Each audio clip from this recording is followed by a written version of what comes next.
네, 성전에서 쫓겨나서 매를 맞았던 바울이 로마 군대에 의해서 구출이어서 영내로 이제 끌려가게 됩니다. 그때 천부장은 바울을 때리던 유대인들에게 이 사람을 왜 때리느냐, 무슨 일로 이런 소란이 일어나느냐 물었지만 유대인들이 저마다 대답하는 말이 달라서 그 진상을 알 수가 없었습니다.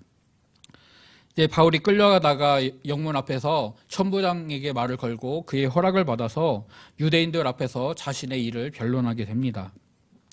바울은 하나님께 대한 열심으로 지금 바울이 믿고 있는 이 돌을 박해했었습니다.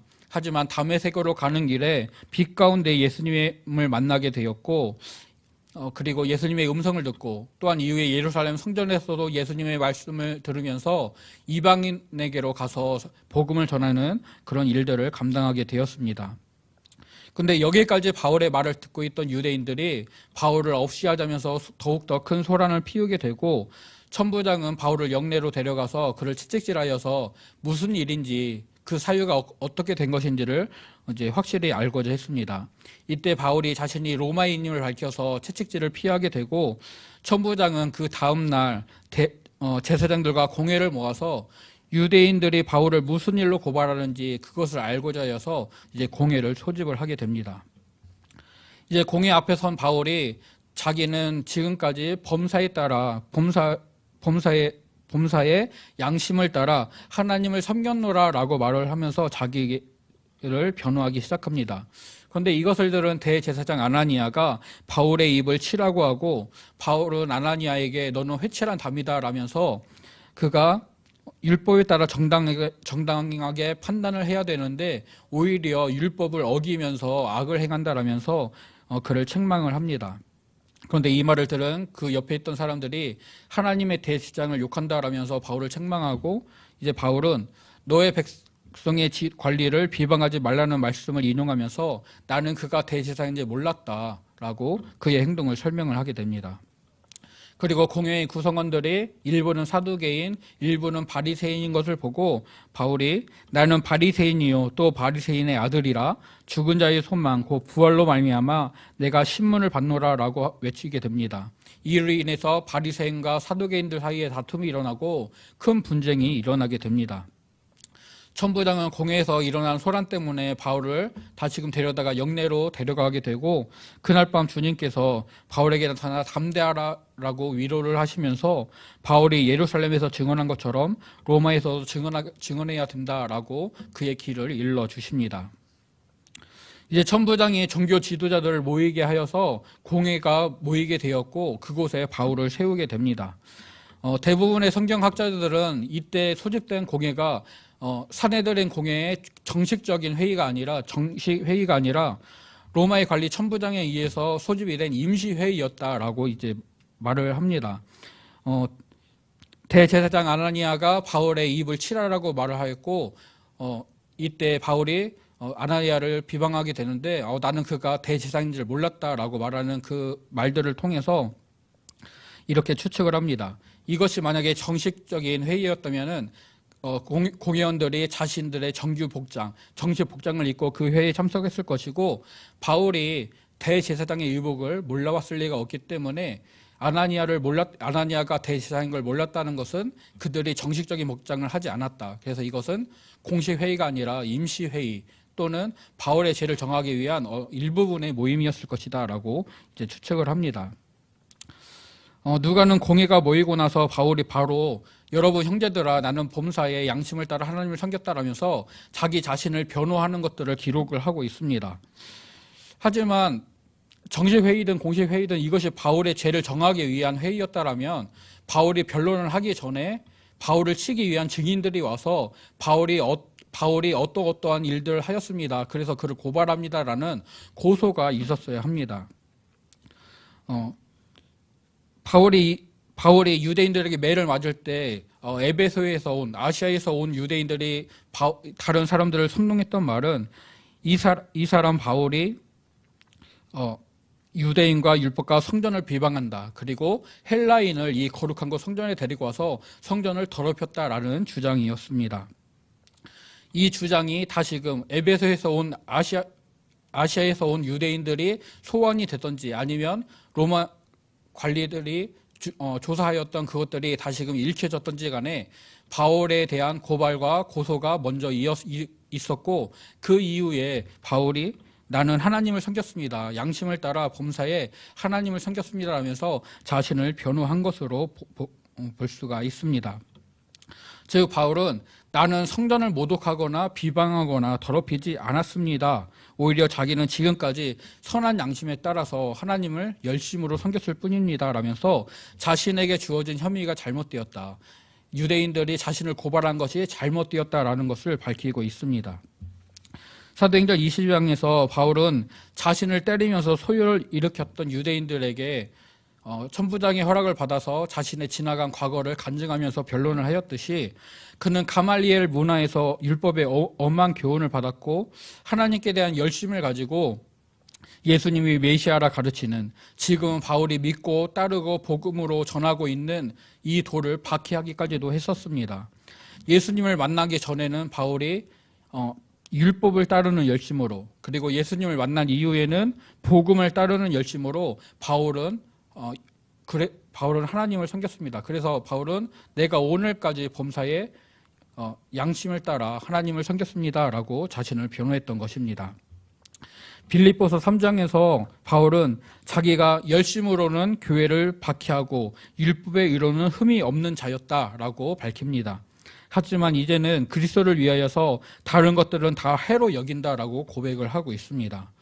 이제 공회원들 앞에서도 바울은 내가 선한 양심을 따라 열심으로 하나님을 섬겼습니다, 나는 성전을 모독하거나 이것을 비방하거나 하는, 이것을 더럽힌다 하는 그런 잘못을 저지르지 않았습니다라고 자신을 변호하고 있습니다.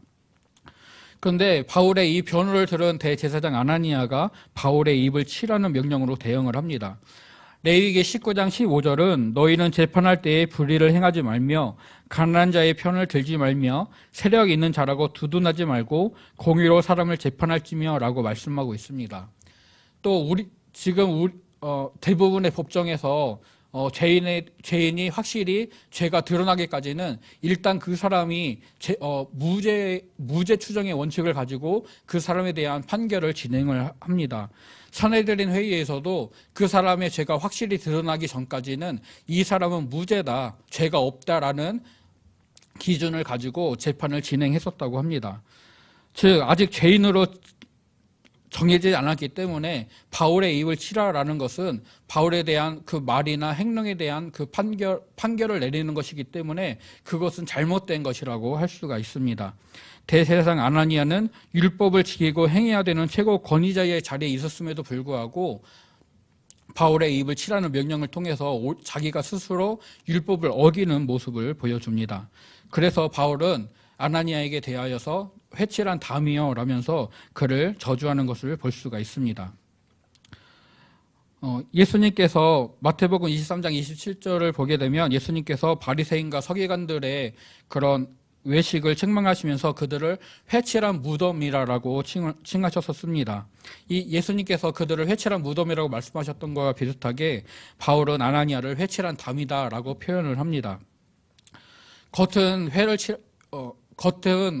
깨끗하게 꾸며놓고 아름답게 꾸며놓았지만 그 안에는 더러운 오물이 가득한 무덤처럼, 그리고 이 회칠한 담이라는 것은 집안이 약한 곳에 여러 가지 재료를 통해서 담을 쌓아서 그것이 흔들리고 볼품 없음에도 불구하고 겉에는 회칠을 하여서 그것이 튼튼하고 아름답게 보이는 것을 말을 합니다. 기초가 제대로 쌓여지지 않았는데 겉으로 드러나기에만 좋아 보이는 것이죠. 이렇게 회칠한 무덤이나 회칠한 담 모두 종교 지도자들의 외식을 상징을 하고 있습니다. 바울은 회칠한 담이라는 표현을 통해서 아나니아가 속에서는 하나님을 경외하거나 율법을 제대로 따르고자 하는 그런 열심이 없지만 거룩한 하나님의 제사장으로 율법을 따르고자 하는 열심이 없는데도 불구하고 겉으로 드러나는 모습은 그 율법으로 다른 사람들을 판단하고 그것들을 행하는 자로 보이는 것들을 비판하고 있습니다. 그런데 이 말을 들은 바울 곁에 있던 사람들이 너가 하나님의 대제사장을 욕하였다라면서 바울을 책망을 하게 됩니다. 요한복음 18장을 보게 되면 예수님께서 무리들에게 잡혀서 당시 대제사장이었던 가야바의 장인 안나스의 집으로 끌려가십니다. 그리고 안나스에게 신문을 받으시는데요. 안나스가 예수님께서 성전에서 가르치셨던 교훈에 대해서 물어보면서 예수님의 말씀 중에서 책을 잡으려고 고발할 것들을 찾으려고 예수님에게 질문을 할 때 예수님께서는 내가 성전에서 밝히 드러내어서 가르쳤고 감추인 것이 없었다. 그 말씀을 들은 사람들에게 물어봐라 라고 대답을 하십니다. 그때 안나스 곁에 있던 아랫사람 한 사람이 예수님께서 대제사장에게 함부로 말한다면서 예수님을 손으로 치게 됩니다. 이때 예수님께서는 내가 말을 잘못하였다면 그 잘못한 것을 증언하라. 내가 바른 말을 하였다면 너가 어찌하여 나를 치느냐라면서 그들의 잘못됨과 악함을 책망을 하십니다. 지금 자신의 죄가 정해지지도 않았음에도 불구하고, 그리고 바울은 범사의 양심을 따라 하나님을 섬겼기 때문에 그의 온전함을 주장하고 있음에도 불구하고 자신의 죄를 정하지 않은 채 그저 자신이 한 말 때문에 자기의 입을 치라고 말하는 그 아나니아에게 그를 책망하면서 하나님이 너를 치시겠다라면서 저주를 하고 있습니다. 그런데 그 사람이 하나님의 대제사장인데 그를 욕한다라고 말을 하게 되자 바울은 나는 그가 하나님의 대제사장인지를 몰랐다. 그가 대제사장인지 몰랐다. 출애굽기 말씀에 너희 백성들의 관리를 비방하거나 저주하지 말라고 했는데 내가 그가 대제사장인 걸 알았다면 그러지 않았을 것이다 라면서 자신의 행동을 변호하게 됩니다. 바울이 자신의 입을 치라고 말한 사람을 저주하고 그를 회칠한 담이라고 이제 비방을 하였는데 그가 대제사장인지 몰랐다라고 말하고 있는 이 부분에 대해서 어떤 사람들은 바울이 정말로 아나니아가 대제사장인 것을 바울이 몰랐다. 그래서 이렇게 말을 하였다라고 말을 합니다.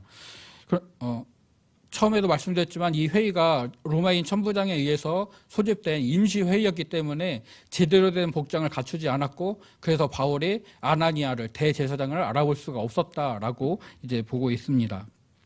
그런데 어떤 이들은 바울이 그 사람이 대제사장인 걸 알았을 것이다. 이것이 임시회의였든 정식회의였든 회의 절차에 따라서 바울에 대한 고발이 있고 그 다음에 바울이 변론하고 이렇게 순서에 따라 진행이 되었다면 아나니아가 그 공회의 의장으로서 그 회의를 진행했을 것이기 때문에 그가 대제사장이라는 것을 알았을 것이다. 그런데 그가 대제사장인 걸 몰랐다고 말하는 것은 율법을 바로 행해야 되는 대제사장이 오히려 율법을 어기는 것을 보고 바울이 그를 대제사장으로 인정하지 않는 것이다. 그래서 이런 사람이 어떻게 대제사장이겠느냐? 나는 그가 대제사장인지 몰랐다라고 비꼬고 있는 것이다라고 이제 말을 하기도 합니다.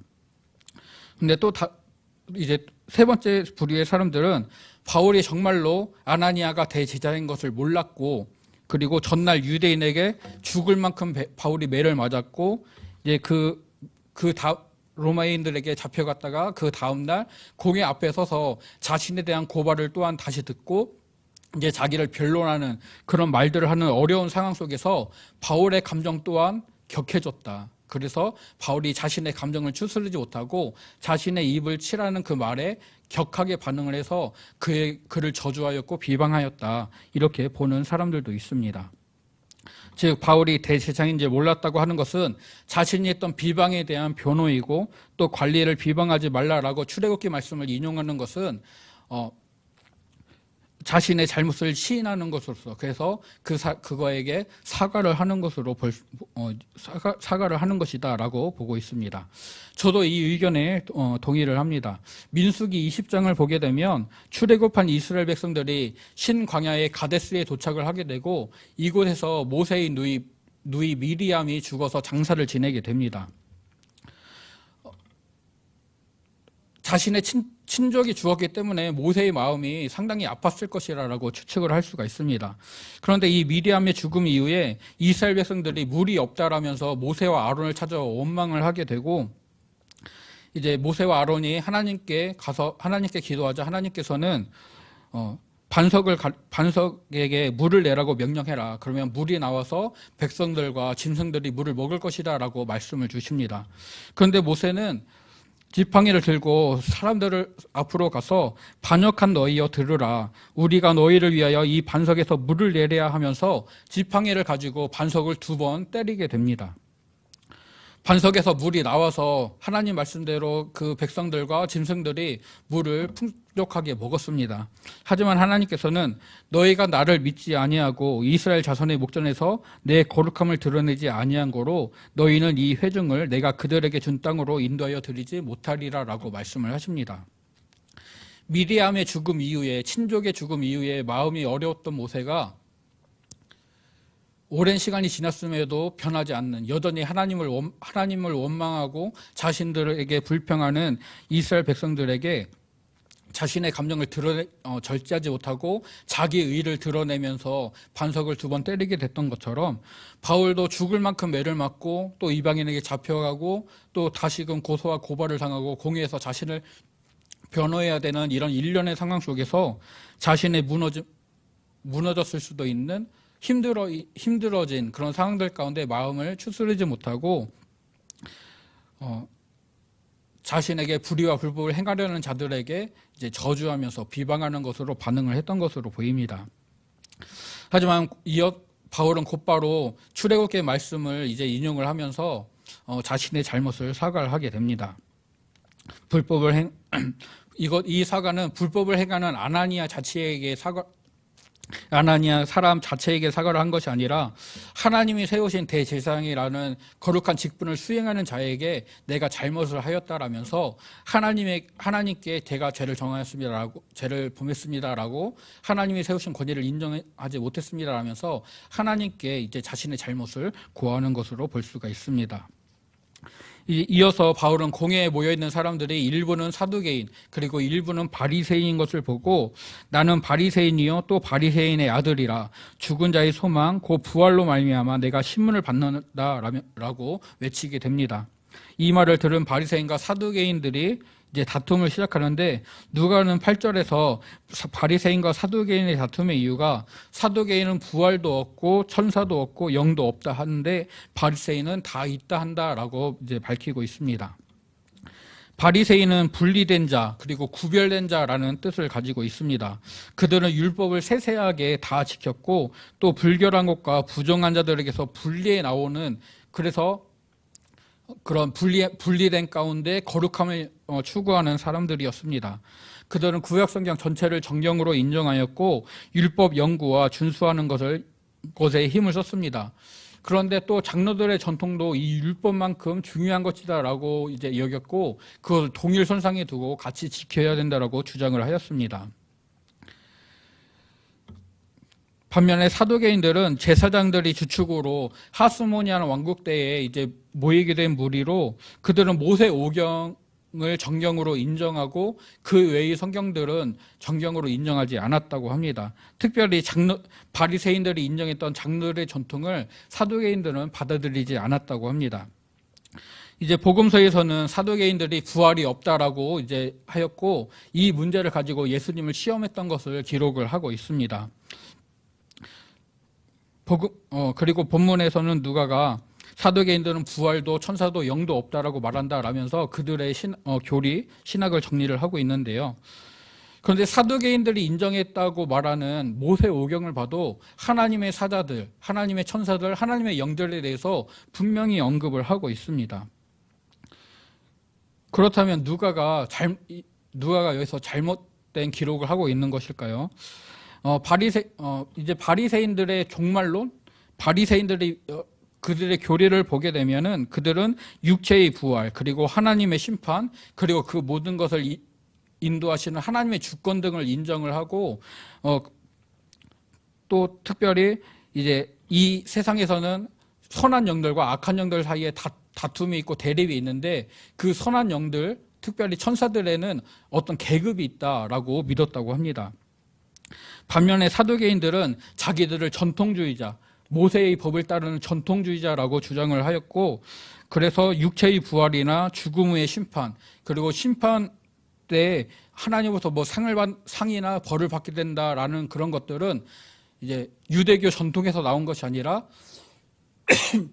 동방의 다른 종교들, 이스라엘 주변의 다른 나라들로 다른 나라들의 종교에서 이제 들어와 버린 혼합된 것이다라고 생각을 하였고 이것들을 배척을 했다고 합니다. 즉 누가가 8절에서 사두개인들이 부활도 천사도 영이 없다라고 말하는 것은 바리새인들이 주장했던 천사와 영들에 대한 그런 계급들, 그리고 육체가 다시금 부활하는 이런 것들을 인정하지 않았다라는 그런 표현입니다. 즉 바리새인이 믿는 것과 사두개인들이 믿는 것이 서로 대립되고 대척점에 있다는 것이죠. 누가는 이 사도행전의 말씀을 로마에 있는 데오빌로 각하에게 써서 보내고 있습니다. 유대인들이 만약에 이 사도행전을 받아보는 사람들이었다면 유대인들은 이미 바리새인들이 무엇을 믿는지, 사두개인들이 무엇을 믿는지 알고 있었기 때문에 이런 것들에 대해서는 적을 필요가 없었을 것 같습니다. 하지만 그것을 잘 알지 못하는 데오빌로 각하에게 이 편지를 보냈기 때문에 사두개인들은 바리새인들과 다르게 이런 것들을 믿지 않는다. 하지만 바리새인들은 이런 것들을 믿고 있다라면서 그들의 신학을 간략하게 언급을 하고 이런 그들의 신학 때문에 바울의 죄를 정하고 바울이 어떤 잘못을 정했는지, 왜 바울이 매를 맞아야 되는지 그 진상을 밝히고자 하는 공회에서 그 공회를 이루고 있는 공회원들이, 회의 참석자들이 정작 해야 될 업무는 내팽겨치고 자신들의 신학을, 자신들의 교리를 앞장세우는 그런 모습들을 보여주고 있는 것입니다. 즉 종교 지도자들은 자신들의 아집이나 이런 것들에 빠져서 제대로 일처리를 하고 있지 않고 이것들은 결국 바울이 어떠한 죄를 범했는지를 밝힐 수 없었기 때문이다. 즉 바울은 죄가 없는데도 불구하고 억울한 고소를 당하였다. 이런 것들을 증언하는 것으로 볼 수가 있습니다. 사도행전 4장을 보게 되면 사도행전 3장에서 베드로와 요한이 성전 밀문에 앉아있던 나면서부터 걷지 못하게 된 일을 고쳐주게 되고 이를 통하여서 그곳에 모인 많은 사람들에게 복음을 전하게 됩니다. 이것을 알게 된 제사장들과 사두개인들이 사도들이 복음을 전할 때 그들에게 와서 사도들을 잡아다가 이제 감옥에 가두고 복음을 전하는 것들을 금했던 일들이 기록이 되어져 있습니다. 또 사도행전 5장을 보게 되면 복음이 계속해서 흥하게 가니까 사두개인들이 시기가 가득하여서 사도들을 잡아다가 채찍질하고 그들에게 예수님의 부활을 그리고 복음을 전하는 것들을 금했다라고 기록을 합니다. 이제 바울이 성전을 비방한다, 그리고 거룩한 성전을 더럽혔다라는 이제 그런 거짓된 고발 때문에 바울이 잡혀오게 되었는데 바울을 그렇게 고소를 하고 바울을 대적했던 사람들도 사두개인들이 주축이 되어서 그런 박해를 행하지 않았을까라고 추측을 해볼 수가 있습니다. 바울은 부활을 믿었고 이것은 바리새인들의 교리에도 있는 것이죠. 부활이 없다라고 하는 사두개인들에게 하나님이 예수님이라는 메시아를 보냈고 그 메시아가 죽었는데 다시금 부활했다, 이것을 주장하고 있는 바울의 복음 전도는 분명히 거리끼는 것이었고 사두개인들 입장에서 바울은 자기들의 대적자인 것이죠. 하지만 바리새인들에게는 부활 교리를 믿고 있는 동료라고 할 수가 있습니다. 실제로도 바울은 바리새인이었죠. 그래서 바울은 공회에서 자기를 바리새인이요, 바리새인의 아들이다, 나는 이 부활을 믿는 신학 때문에 신문을 받고 어려움을 당하고 있다라고 외치고 있습니다. 이제 어떤 사람은 바울이 이렇게 외침으로써 바리새인과 사두개인 사이에 분열을 일으켰고 이 분열을 통해서 자신의 어떤 생명의 안위를 지키려고 하는 바울의 비열한 수수다라고 이제 말하는 학자도 있다고 합니다. 하지만 오히려 성전 모독이라는 거짓된 고발을 받고 그 고발 때문에 발생한 공회에서 바울이 부활의 교리를 인정하는 바리새인들에게 정말 참 부활의 소망이신 예수님을 증거할 수 있는 기회로 삼아서 나는 바리새인이요, 바리새인의 아들이다, 나는 부활 때문에, 부활을 믿는 믿음 때문에 이렇게 신문을 받는다라면서 바리새인들에게 너희들이 믿고 있는 그 부활, 너희들이 인정하는 그 부활, 이 부활 그런데 너희들은 그냥 너희를 믿고 있는 그 부활이 하나님의 계획 가운데 실제로 일어났다. 그분이 바로 내가 전하는 예수님이다. 이것을 전하기 위한 그런 사전 작업이라고 해야 될까요? 그렇게 해서 복음을 전하려는 기회로 삼고 있는 것으로 보는 것이 합당할 것입니다. 바울의 말을 통해서 이제 사두개인과 바리새인들 사이에 다툼이 일어납니다. 그리고 바리새인 중에 서기관 몇 명이 우리가 볼 때 바울은 악한 사람이 아니다. 아무런 잘못을 하지 않았다.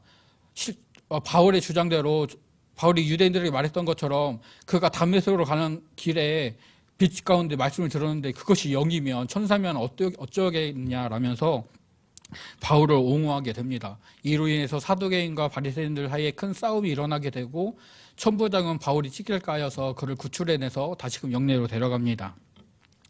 그리고 그날 밤에 주님이 바울에게 나타나 바울을 위로해 주시면서 오늘 이제 본문 말씀 1절부터 11절까지의 이야기가 마무리가 되고 있습니다.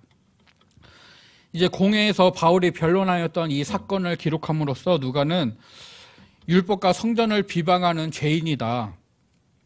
이런 고발을 받았지만 실제로는 하나님을 향한 열심으로 범사에 하나님을 향한 열심으로 하나님을 섬겼던 그런 바울을 보여주고 있고 하나님의 대제사장이라는 거룩한 직분을 수행하는 자이지만 오히려 그 직분 안에서 하나님의 율법을 범하고 자신의 그 율법대로가 아닌 자신의 마음대로 악을 행하고 있는 대제사장 아나니아의 모습을 대조시키고 있습니다.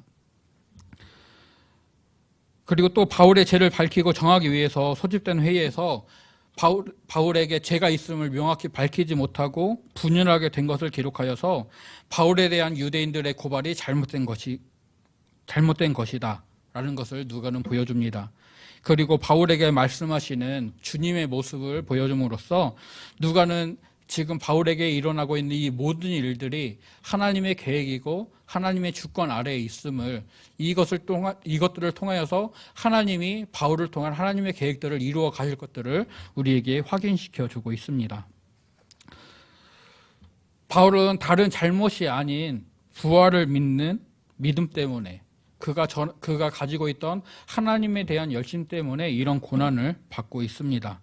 다니엘을 시기하던 총리와 고관들이 하나님의 율법 외에는 다니엘을 고발할 것이 없다라고 인정을 하였고 그래서 다니엘이 예루살렘을 향한 창문을 열고 하나님께 기도하던 것을 가지고 그를 모함하고 책잡으려 했던 것처럼 바울은 양심을 따라 열심으로 하나님을 섬겼고 그래서 유대인들과 공회는 바울에게서 어떠한 잘못도 찾을 수가 없었습니다. 바울은 공회에서 신문을 당하고 있는 이 시간도 부활의 교리를 믿고 있는 바리새인들에게 복음을 전할 수 있는 그런 기회로 삼고자 하였습니다. 그는 자기를 부르신 하나님의 뜻에 순종하는 믿음으로 살았고 이를 위해서 헌신하였고 또 이로 인한 고난도 기꺼이 감수를 하였습니다. 오늘날을 살아가는 우리들은 나는 무엇 때문에 어려움과 고난을 겪게 됩니까? 하나님의 뜻을 온전히 살아내고자 하는 하나님이 나에게 허락하신 그 사명을 붙잡고 몸부림치면서 겪고 있는 어려움입니까? 아니면 나의 유익과 만족을 위해 이 세상과 친하게 지내다가 만나게 되는 어려움입니까? 우리의 삶이 바울처럼 범사에 열심으로 하나님을 섬기는 것이 되기를 간절히 소원합니다. 복음을 전할 수 있는 기회가 왔을 때에 그것을 놓치지 않는 지혜가 있기를 소원합니다. 또 믿음 외에는 책 잡힐 것이 없어서 어느 순간에서든지 그 믿음으로 밝히 드러나는 그런 온전히 구별된 삶을 우리가 살 수 있기를 간절히 소원합니다. 또 나의 삶을 주관하시는 하나님을 인정하고 그 하나님의 인도하심을 믿음으로 따라가는 설령 그 앞에 결박과 환난이라는 눈에 보이는 어려움들이 있다 할지라도 그 길이 주님이 이끄시는 길이라면 그 길을 온전히 걸어갈 수 있는 저와 성도님들이 되시기를 간절히 소원합니다. 바울은 예수님을 만나기 전이든지 예수님을 만난 후든지 자신의 양심을 따라 복음을 위해 율법을 통해 복음을 통해 하나님을 향한 열심으로 살았습니다. 이 귀한 열심으로 우리 또한 믿음으로 살아갈 수 있기를 간절히 소원합니다. 우리가 여러 가지 교회에서 진행하는 영적인 행사들을 통하여서 여러 가지 교육 프로그램들을 통하여서 우리가 믿음으로 훈련을 받고 이 훈련들을 통해서 하나님의 일들을 우리의 삶에서 온전히 이루어내는 그런 은혜가 있기를 간절히 소원하고 축복합니다. 기도하겠습니다.